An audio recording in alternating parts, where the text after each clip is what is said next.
আল্লাহ রসুল সাল্লাল্লাহু আলাইহি ওয়াসাল্লাম বলছেন, হাদিসটা খুবই মশহুর, আবু হুরায়রা রাদিয়াল্লাহু তাআলা আনহু থেকে বর্ণিত এবং বুখারী মুসলিম সহ সব কিতাবেই হাদিসটা সংকলন করা হয়েছে।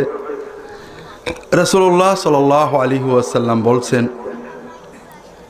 সাবআতুন ইযিল্লুহুমুল্লাহু ফি যিল্লিহি ইয়াওমা লা যিল্লা ইল্লা যিল্লুহ, ইমামুন আদিল ওয়া শাবুন নাশা ফি ইবাদাতি রাব্বিহি ওয়া রাজুলুন কলবুহু মুআল্লাকুন বিল মসজিদ ওয়া রাজুলান তাহাব্বা ফিল্লাহি আলাইহি ইজতামাআ ওয়া আলাইহি তাফাররাকা ওয়া রাজুলুন দাআতহু ইমরাআতুন যাতু জামালিন ওয়া মানসিবিন ফাকালা ইন্নী আখাফুল্লাহ ওয়া রাজুলুন তাসাদ্দাকা ফাআখফা হাত্তা লা তা'লামা শিমালুহু মা আনফাকাত ইয়ামিনুহু ওয়া রাজুলুন যাকারাল্লাহা খালিয়ান ফাফাদাত আইনাহু আও কামা ক্বালা রাসূলুল্লাহ সাল্লাল্লাহু আলাইহি ওয়াসাল্লাম।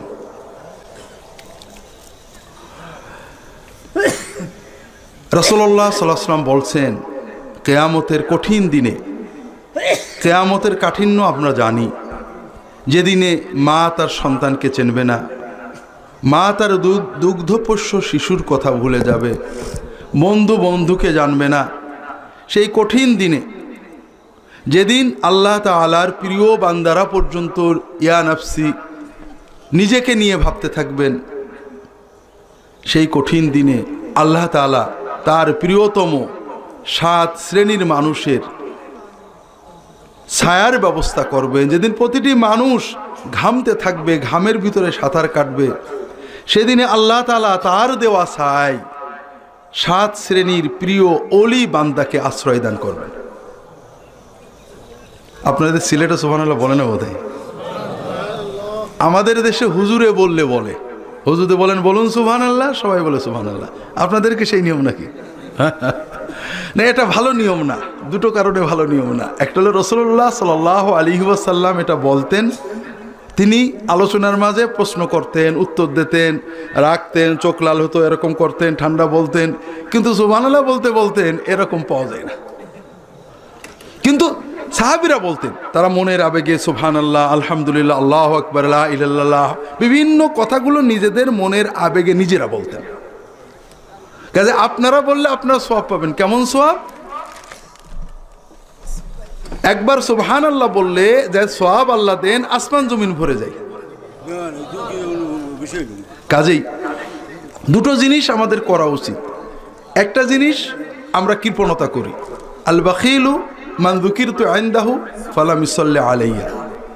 কৃপণকে অরিজিনাল কৃপণ, পরিপূর্ণ কৃপণ, সত্যিকারের কৃপণ, যার সামনে রাসূলুল্লাহ সাল্লাল্লাহু আলাইহি ওয়াসাল্লামের কথা বলা হলো, নাম নেওয়া হলো, কিন্তু সে দরুদ পড়ল না। এটা আমাদের দেশে একটা বদ অভ্যাস আছে। একটা আলোচনায় শত শতবার রাসূলুল্লাহ, মুহাম্মদ, নবিউল্লাহ, রসুল করিম আলাইহিস সালাতু ওয়াস সালাম কথাগুলো আসে, আমরা সাল্লাল্লাহু আলাইহি ওয়াসাল্লাম বলি না। বসে থেকে কখন হুজুর চান্স দেবে তখন পড়ব, এটাও সুন্নাত না।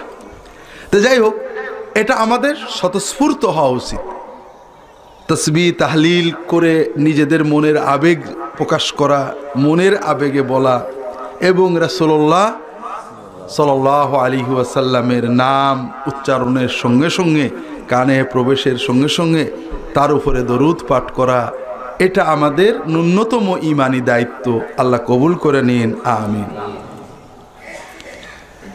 তাহলে আমরা জানলাম যে আল্লাহ তাআলা সেই কিয়ামতের কঠিন দিনে কিছু বান্দাকে এমনভাবে রাখবেন যারা কোনো টেনশনে থাকবে না, যাদের জন্য আল্লাহ ছায়া দান করবেন। আমরা আজকে এই 7 শ্রেণীর আল্লাহর প্রিয় বান্দাদের বিষয়ে আলোচনা করব, আল্লাহ তাআলার ওলি বান্দাদের কথা আলোচনা করব। উদ্দেশ্য হলো যেন আমরা এসব ওলিদের চিনতে পেরে তাদের কাছে যে দোয়া নিতে পারি, ঠিক না? কেউ ঠিক কেউ না বলছে। আসলে মুআল্লিম, টিচার 2 রকম। আপনার একজন খুব ভালো মুআল্লিম আছে, স্যার গাড়ি চালাবো, বস গাড়ি চালানো শিখিয়ে দাও, পাশে বসে স্ট্যান্ডে ধরে আছে, তুই চালা। আধা ঘন্টা 1 ঘন্টা চালিয়ে ছেড়ে দেয়। যখনই গাড়ি চালানো শিখতে চায় বস মহব্বত করে ধরে রাখে, শিখিয়ে দেয়। আর একজন আছে, বস গাড়ি চালানো শিখবো, কিছুক্ষণ শিখিয়ে ছেড়ে দেয়, চালা তুই। গুঁতো কথা খায়, অ্যাক্সিডেন্ট হয়।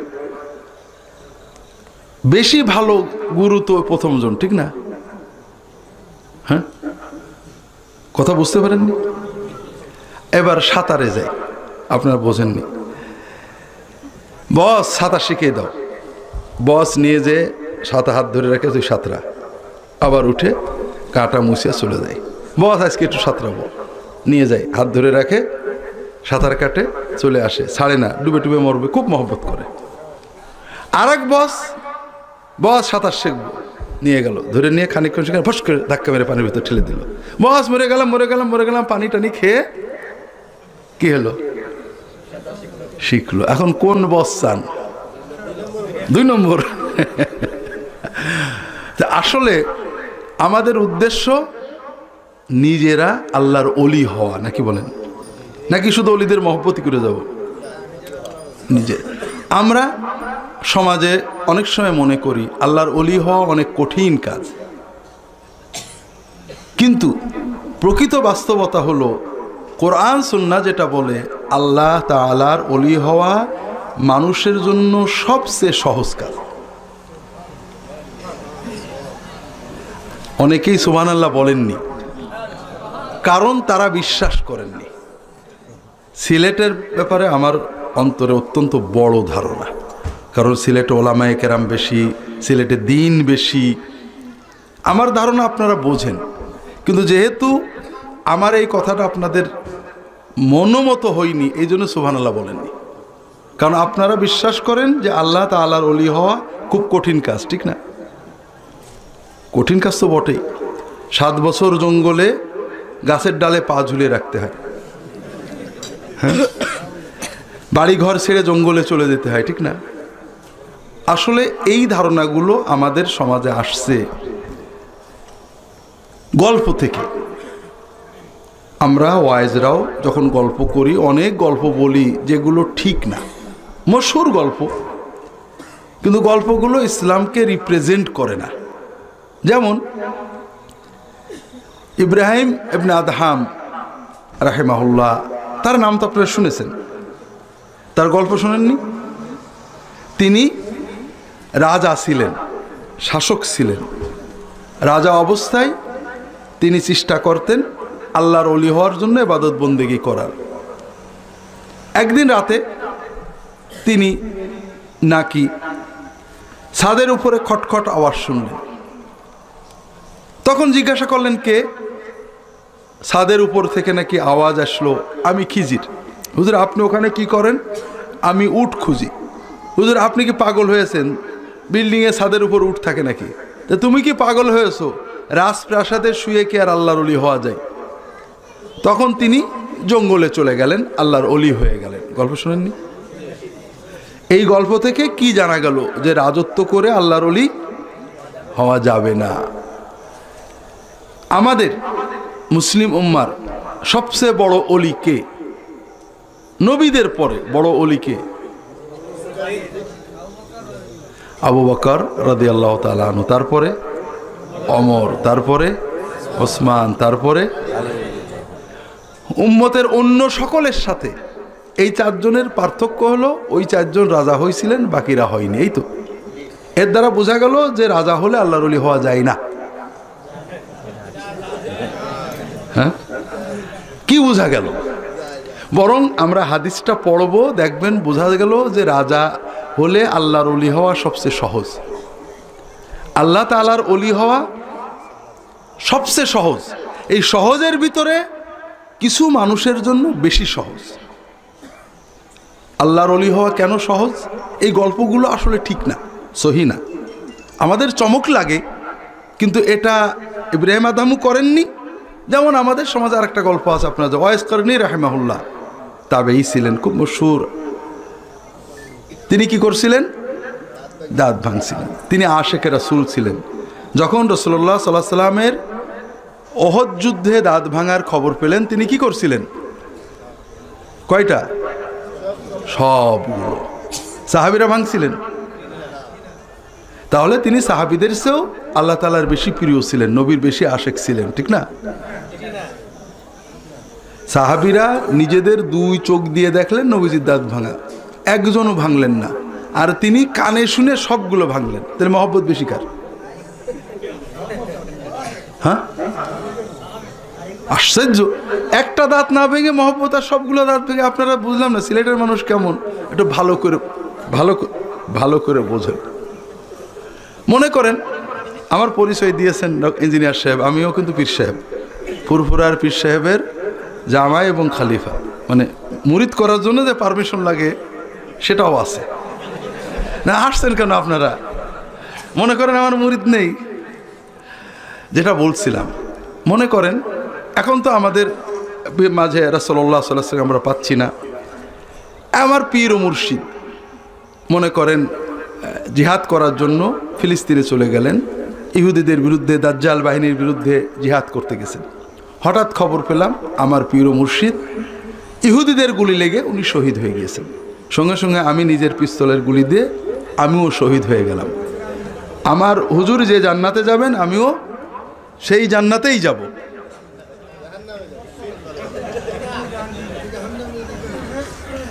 আমি আমার নিজের পিস্তলের গুলি দিয়ে নিজে মারা গেলাম, আমার জান্নাতে যাওয়ার গ্যারান্টি তো আছে, কিন্তু সম্ভাবনা তো আছে।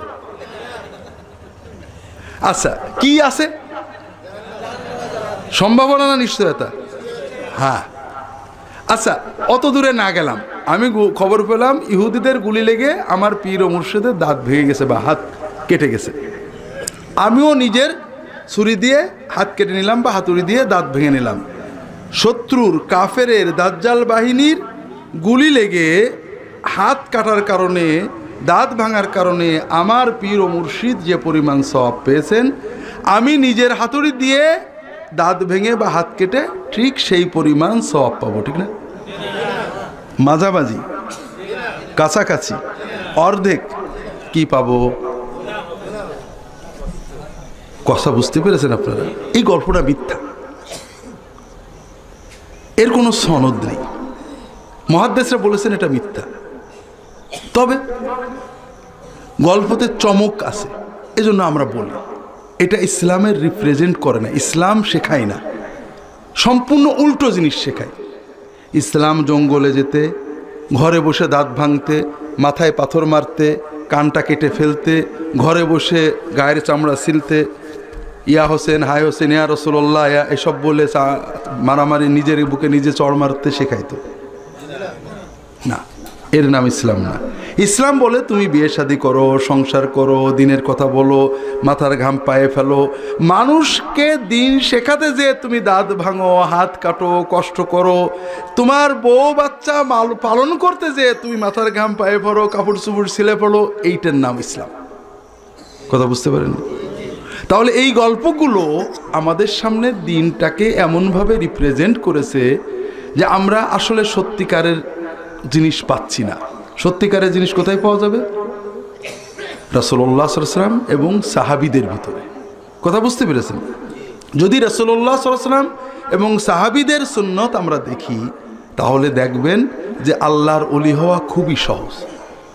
একজন আমাকে বলছেন, খুব নেককার মানুষ, হজ করেন, পয়সাওয়ালা মানুষ, বলেন যে যখন সালফে সালিহিন আউলিয়া কেরামের হজের হালত দেখি, আমার মনে হয় যে আমার কিছুই হলো না। তাই বললাম যে ওইগুলো না পড়ে সাহাবীদের হজের হালত পড়বেন, তাহলে দেখবেন যে আপনার কিছু হচ্ছে। কথা বুঝতে পেরেছেন? সাহাবীদের দিন ছিল জীবন ঘনিষ্ঠ, যেটা জীবন দিয়ে পালন করা যায়।